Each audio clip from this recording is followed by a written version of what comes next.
May tayo'y manalangin. Panginoon, maraming salamat po sa araw na ito. Amen. Amen. Okay, magandang umaga mga bata. Magandang umaga rin po. Bago maupo ang lahat, tingnan sa ilalim ng inyong maupuan. Kung mayroong kalat at pagkatapos, damutin ito, itapon sa ating tamang basurahan. Tapos na po din. Kung tapos na, maaari na maupo ang lahat. Janeline, bilang ating class monitor, sa tingin mo, sino kaya ang liban sa ating klase ngayong umaga? Teacher, wala pong liban sa ating klase ngayong umaga. Okay, ako natutuwa sapagkat walang liban sa klase ngayong umaga. Bigyan ninyo ang inyong sarili ng 3 palakpak. At para naman sa ating alituntunin, Rachel, maaari mo bang basahin ang ating alituntunin? Alituntunin sa silid-aralan. Panatilihin malinis ang loob at labas ng ating silid. Makinig na mabuti. Iwasan makipagkwentuhan sa mga katabi. Itaas lamang ang kamay kung may gustong itanong o sabihin. Okay, mga bata, nauunawaan ba ang ating alituntunin? Opo! Mahusay, ako'y umaasa na inyong masusunod ang ating alituntunin. Okay, mga bata, patungkol na saan ang ating araling tinalakay kahapon? Teacher! Teacher, ang ating tinalakay kahapon ay patungkol po sa pagsusulsi. okay, ang ating tinalakay kahapon ay patungkol sa pangangalaga ng kasuotan o pagsusulsi. May mga bata, pag sinabing pagsusulsi, ano nga daw ito? Sige nga, Rachel. Teacher, pagtatahi. Magaling! Pag sinabing pagsusulsi, ito ay ang pagtatahi. Basahin nga ng sabay-sabay. Ang gamit na may sira, tastas o punit ay kinakailangan kung punihin agad bago labhan o itago upang maisuot muli ang isang gamit na punit na o nasira. Okay, pag sinabing pagsusulsi mga bata, ito ay ang pagtatahi sa may sira, tastas o punit na damit. Ngayon, ano nga daw ang dalawang uri ng damit na punit na ating tinalakay kahapon? Sige nga, Janeline. Teacher, pahilis at patayo. Okay, ito ay ang tuwid na punit at pahilis na punit. Ngayon, mga bata, tingnan niyo yung aking ginawang Wow! halimbawa. Ito ay halimbawa ng pahilis na punit. Tapos ito naman ang halimbawa ng tuwid na punit. Ngayon ninyo itong obserbahan at ipasa sa inyo mga likuran para makita ninyo mga kamag-aral.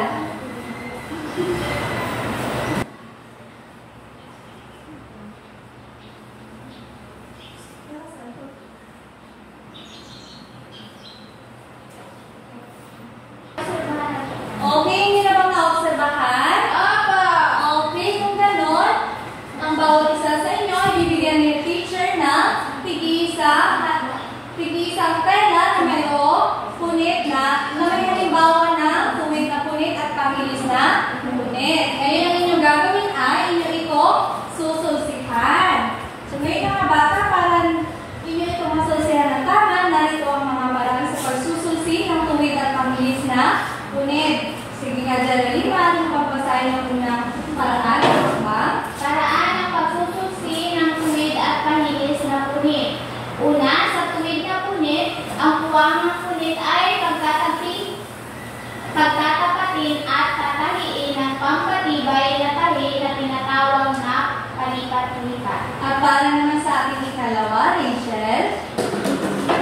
Ikalawa, ay hanggang sa dulo ng tahi ang palipat-lipat at simula ng tahing kutos, ito'y pinong tahi na salit-salit at pantay-pantay. Ngunit sa mga dulo ng tahi ay papantayin ang hilera upang hindi magsimula ng sira. Okay, at para naman sa ikatlo, ika-apat, Janeline. Sundan ang punit na tahi, tapusin ang pagtatahi hanggang masusihan ang buong punit. Okay, at para naman sa ikalima, ibuhol ang sinulit kapag natapos na hanggang sa dulo upang di matira ang tahi ng sinulsihan. Ngayon, inyo na bang nauunawaan ang inyong gagawin? Okay, kung nauunawaan na, para sa ating panuto, basahin na ng sabay-sabay. Ayusin o kumpunihin ang punit ng bawat kapiraso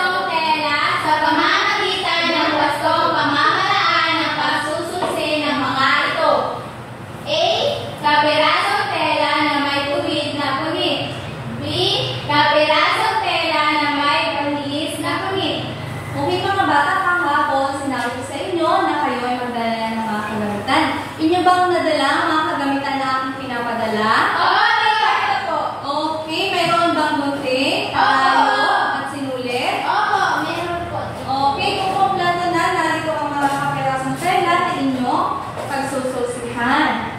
Ngayon mga bata, bago tayo magsimula sa inyong gawain, narito ang alituntunin na dapat ninyo gawin para sa individual na gawain. Basahin mo nga ito, Janalyn.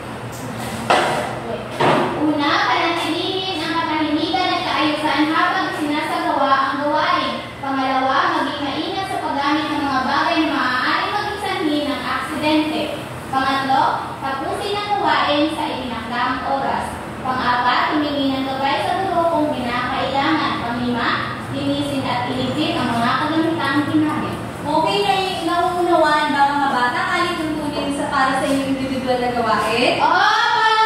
Okay, kung gano'n, narito naman ang pamantayan. Una, nasunod ang mga wastong hakbang o proseso sa pagsusulsi ng tuwid at pakilis na punit. Ngayon, para sa ikalawa, hindi nagulubot ang tela sa pagkakatahi.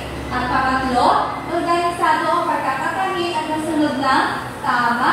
At ito ay may kabuuang 15 puntos. Ngayon, maaari na kayo magsimula sa inyong gawain. Okay mga bata, ang inyong unang gagawin ay ang pagtatahi ng tuwid na punit. At bibigyan ko lamang kayo ng 5 minuto.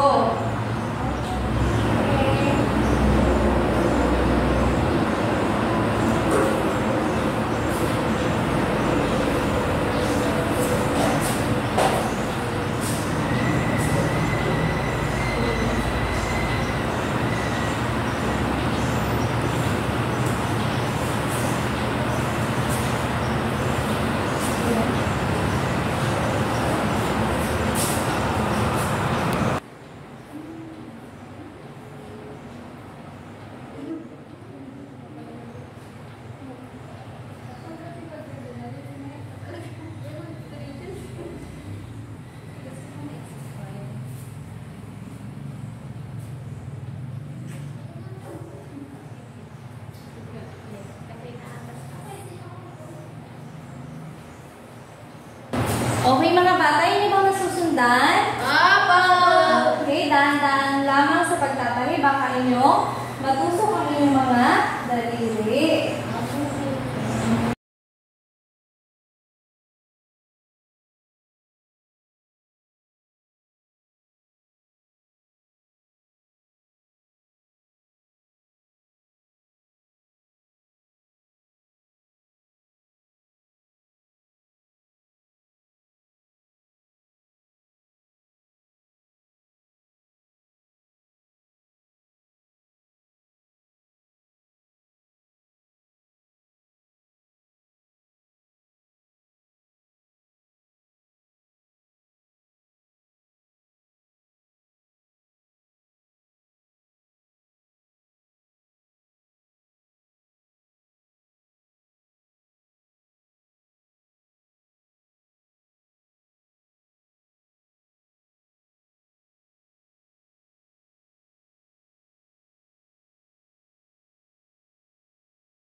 Tapos na ba mga bata ang pagsusulsi ng tuwid na punit? Ako, teacher, tapos na. Okay, kung tapos na, atin namang sundin ang pagsusulsi ng pahilis na punit.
magsusulsi? Teacher, ito po yung ginawa ko sa tuwid na punit. Tapos ito po yung sa pahilis na punit. Okay, bigyan natin si Jenaline at 3 palakpak. 1, 2, 3. At sa susunod naman ay si Rachel. Teacher, ito ba ang aking ginawa? Nahirapan po ako sa pagkahit. Ito po ay pahilis. At ito naman po ay tuwid. Okay, mahusay. Bigyan natin si Rachel ng 3 palakpak. Para naman sa rubrics na inyong pagmamarka, ang bawat isa sa inyo ay nakakuha ng 15 puntos dahil inyong ipinakita ng tama at gusto ang inyong pananahi o ang pagsusulusi sa tuwid at pahilis na punit. Okay, ngayon mga bata, sa tingin ninyo, ano kaya ang kahalagahan o importante ba na dapat tayo ay marunong magsulsi?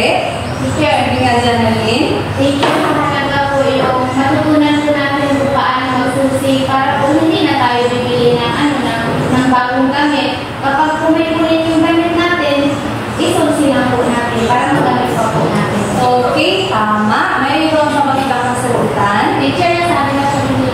Okay, kaya mga bata, mahalaga ang pagsususi sa ating mga araw-araw na pamumuhay dahil ito ay nakakatulong sa atin, lalo na sa panahon ngayon na mahal ang bilihin ng mga damit. Kaya kung kaya natin magsusi, tayo ay magsususi na lamang upang tayo ay makatulong din sa ating mga magulang sa mga gawaing bahay. Dahil ang pagsususi ay simpleng gawain. Okay, ngayon mga